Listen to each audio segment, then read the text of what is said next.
Ça, quel plaisir! Je pense que je pouvais pas mieux commencer la vidéo qu'avec ça, quel plaisir! Bon, à part en disant à la Madridina Damas comme d'habitude, mais là vraiment les amis, je suis content! Je suis content comme d'habitude quand je fais une vidéo et encore plus les débriefs à chaud du Real Madrid quand on a une victoire. Mais là vraiment le fait qu'on arrive déjà de une à se remettre à l'endroit après une spirale négative de 3 mauvais résultats de suite et surtout avant le Classico, ça fait plaisir.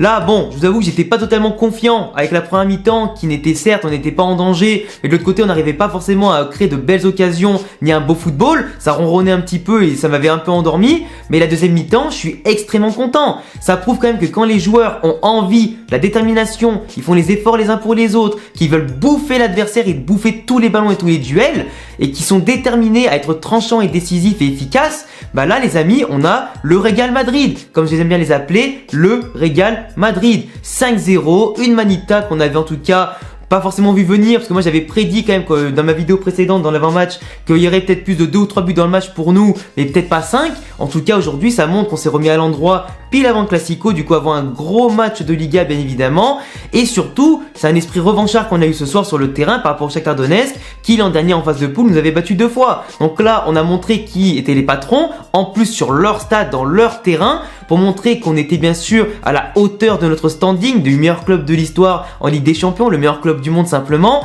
On leur a montré qui avait la grinta, qui avait les coronets ici sur le terrain, et voilà, on a montré qui on était, et ça fait plaisir. Le Real Madrid du coup qui remporte ce match sur le score de 5-0, 2 buts sensationnels de Vinicius qui ont été très impactants, qui ont été très décisifs en tout cas pour changer la dynamique du match encore plus de notre côté, pour surtout assurer la victoire, commencer petit à petit à instaurer une rotation par rapport aussi derrière au changement de Kroos, de Modric, qui ont pu se reposer au moins 15-20 minutes en prévision du Classico ce week-end. Surtout instaurer plus de confiance au sein de l'effectif, parce qu'on avait quand même perdu la confiance depuis 3 matchs avec 2 défaites et un nul. Sauf qu'aujourd'hui, bon, on voit quand même qu'en phase de poule, on est repassé premier ex-aequo, notamment avec le Sheriff Tiraspol qui a perdu sur le terrain de l'Inter Milan. Donc du coup c'est bien, ça remet un petit peu tout en jeu, donc c'est plutôt intéressant. Et voilà, on s'est quand même remis à l'endroit, ça fait plaisir. On marque des buts, des beaux buts en plus de ça, on a créé du jeu. Rodrigo, comme d'habitude, monsieur Ligue des Champions, qui est toujours là quand ils le font Ligue des Champions, surtout en phase de poule en général, qui continue un petit peu de prendre de la confiance, ses marques, et qui montre aujourd'hui qu'il peut être un titulaire en confiance, parce que là aujourd'hui c'est clair, et je le dis dès le début de la vidéo, pour moi le trio offensif titulaire du Real Madrid, c'est Benzema, Vinicius, Rodrigo. Ce sera pas Gareth Bale à son retour de blessure, c'est pas Asensio pour le moment qui a pas assez prouvé, c'est pas Eden Hazard qui est blessé une semaine sur 2 ou un jour sur 2. Donc au final aujourd'hui, Rodrigo pour moi, par ses prestations précédentes et tout ça, s'impose de plus en plus comme le titulaire à droite au Real Madrid. Et vraiment il l'a prouvé aujourd'hui par une belle prestation, en prenant la profondeur, en ayant des fois une capacité de percussion intéressante. Certes il faut encore qu'il progresse pour être un peu comme Vinicius à ce niveau-là, mais il tend à se lâcher de plus en plus, il tend à prendre des risques de plus en plus, et ça c'est intéressant. Ça montre qu'il a envie, à l'instar de Vinicius, de montrer son potentiel, d'exploser et tout ça, et pour montrer aux supporters qu'il mérite d'être là. Aujourd'hui, on l'a vu. En plus, Benzema en mode ballon d'or aujourd'hui, comme d'habitude, dans la distribution, dans la participation aux actions, dans l'apport qu'il donne simplement à l'équipe aussi, et son apport de qualité. En plus, il a fini le match avec un but, comme normalement c'était prévisible, parce qu'en plus, tout le match, je me suis dit, je suis sûr que le gardien, à un moment donné, il en a pris 1, 2, 3, 4. Il a fait quand même 2-3 arrêts sur Benzema. Je me suis dit, sa seule mission à lui ce soir, c'est de niquer le ballon d'or de Benzema en ne le laissant pas marquer. Et du coup, au final, il a fallu attendre la 90e, 91e pour que ça marque. Mais au moins, il est venu son but. Pour les statistiques, tu vois, c'est intéressant. Pour la confiance aussi, c'est plutôt pas mal. Et du coup, Benzema, Vinicius, Rodrigo, tous les 3... c'était pas mal, c'était intéressant, c'était décisif, ça provoquait. Vinicius qui nous sort des dribbles un petit peu comme si c'était le Cristiano un peu black, tu vois, qui nous sort des actions venues d'ailleurs. C'est parfait. Vinicius qui montre aussi sur son lob avec la magnifique action à 3, Benzema, Modric, Vinicius, qu'il sent les coups, qui fait le bon appel à l'inverse de celui de Benzema, du coup on appelle rentrant comme ça, et qu'il sent le football et surtout qu'il ne panique pas devant le gardien au point de finir avec un petit piqué juste devant le gardien, ce qui est quand même plutôt magnifique. Donc tu vois, on voit qu'aujourd'hui Vinicius, il confirme son bon début de saison en ayant franchi un cap dans la sérénité, dans l'efficacité, et ça c'est intéressant, tu vois. Par contre aujourd'hui, si j'ai des remarques à faire rapidement, c'est vraiment sur la première mi-temps qui était ronronnante et pas intéressante. Surtout dans le cas de Modric, Kroos, Casemiro. Certes Kroos multiplie les récupérations, les caviars en transversal, etc. Mais pour moi ça n'allait pas assez vite. Ça n'allait pas assez vite, on ronronnait, on n'avait pas de jeu, c'était trop lent, c'était trop prévisible. Du coup, même si, comme je répète, le Shakhtar Donetsk n'a pas été dangereux, sauf sur des balles longues où Courtois a dû sortir à un moment donné, où on a dû les stopper vite fait avec Militao et Alaba, bah finalement, ils n'ont pas été si ouf que ça, tu vois. Pas si ouf que ça. Et donc, du coup, on était plutôt serein, on pouvait repartir derrière, balle au pied tranquillement, construire les actions, assurer les transitions, etc. entre la défense et l'attaque. C'était plutôt intéressant. Par contre, Modric, Kroos, Casemiro, ça tire un peu la langue. Ça tire un peu la langue, c'est peut-être un peu fatigué, c'est aussi le poids de l'âge aussi qui fait ça. Et la répétition des efforts, elle est quand même difficile. On voit aujourd'hui, pour moi, que Valverde, quand il n'est pas sur le terrain, il manque. Par son activité, par sa capacité à porter de la verticalité balle au pied pour perforer avec ses appels, perforer simplement avec sa technique de dribble, etc.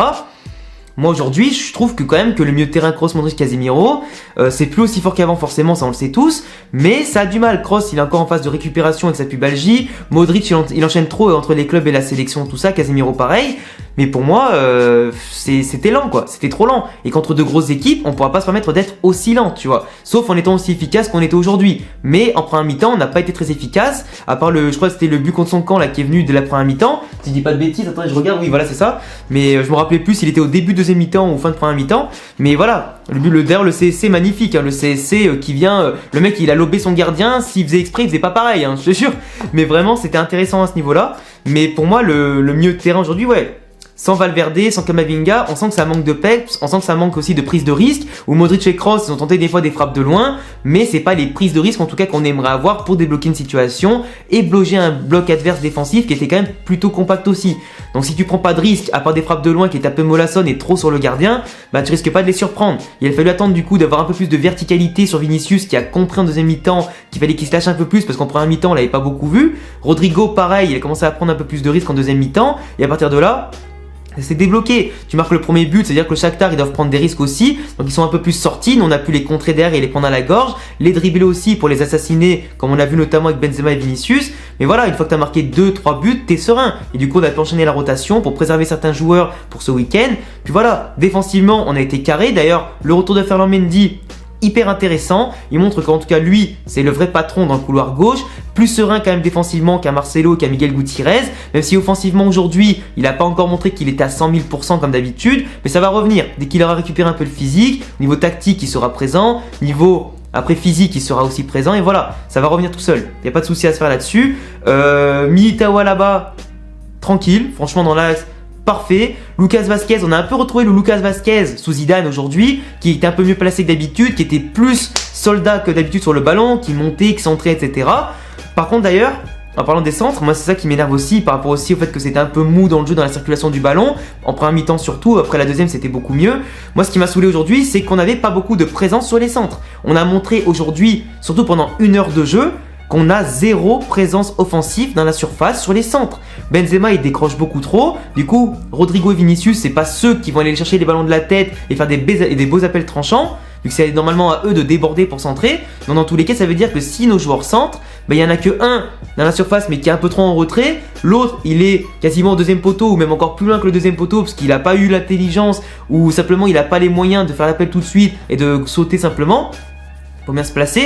Donc ça montre aujourd'hui que dans la surface on n'est pas très dangereux et qu'il faut construire nos actions de plus loin, c'est-à-dire devant la surface pour perforer dans l'axe ou des fois il y a des 1-2 etc, partir en profondeur, apporter de la verticalité pour tirer ensuite mais pas forcément pour centrer, tu vois. Et ça le problème c'est qu'on manque de présence. On a eu de la présence vers la fin du match quand Vinicius, encore une fois avec Benzema, on jouait à 2, ils ont perforé puis Vinicius a centré pour Rodrigo qui lui était bien placé cette fois-ci au point de penalty et libre de tout marquage, mais sinon avant ça on faisait aucune tête, aucun centre dangereux finalement qui n'arrivait et voilà, donc au final on donnait beaucoup de balles faciles à l'adversaire qui aurait pu de base nous servir à des occasions de but et c'est quand même dommage. Sur coup de pied arrêté c'est pareil, sur les coups francs, les corners, je nous trouve pas assez dangereux et c'est quand même dommage parce qu'à l'époque c'était notre force avec Varane, Ramos et tout ça. Aujourd'hui c'est devenu quelque chose qu'on ne maîtrise pas forcément et sur lequel on est un peu impuissant, tu vois. Donc il faut vraiment je pense corriger ça à l'entraînement pour les gros matchs surtout, parce que dans les gros matchs comme les petits matchs, un corner ça peut faire la différence tout comme un coup franc et voilà. Donc pour moi c'est vraiment les points essentiels sur lesquels il faut travailler, les centres, la présence dans la surface, les coups de pied arrêtés et puis voilà. Sinon aujourd'hui on a été plutôt serein défensivement, offensivement on a été fluide et intéressant. J'ai pas forcément de remarques à faire, les changements sont arrivés, ils ont pas forcément changé le match, tout ça, mais ils ont été intéressants. Pas mauvais non plus pour certains, donc voilà, il n'y a pas grand chose à dire. Individuellement, Courtois comme d'habitude, le peu de choses qu'il a à faire, il le fait très bien. On a fait un clean sheet à l'extérieur, 5 buts pour enchaîner en Ligue des Champions, pour essayer en tout cas de se rattraper de la défaite contre le Sheriff. Et puis voilà, espérons maintenant que cette fois ça a relancé une nouvelle dynamique positive, qu'on ira gagner ce week-end au Camp Nou, qu'on va produire du jeu et surtout qu'on va se faire plaisir et prendre les 3 points quoi. Et assurer pourquoi pas une crise nouvelle pour le Barça, qui pour moi j'espère ne sortira pas la tête de l'eau avant très longtemps. Même s'ils ont remporté le match contre Valence, c'était plus sur des différences individuelles que dans le jeu collectif, tu vois. Donc si on peut les remettre dans la crise, on va pas se faire prier. Donc voilà les gars, en tout cas c'est tout pour cette vidéo résumé débrief à chaud du match du Real Madrid contre le Shakhtar Donetsk. Une belle prestation collective, mais MVP, si je peux dire ça vite fait comme ça, les 3 de devant, Rodrigo, Benzema, Vinicius. Alaba il a fait un match correct, Ferland Mendy très bon retour, Courtois aussi, Kroos très bon match, Modric aussi. Donc voilà, je pense que tout le monde a été à peu près mon MVP, quasiment, hein.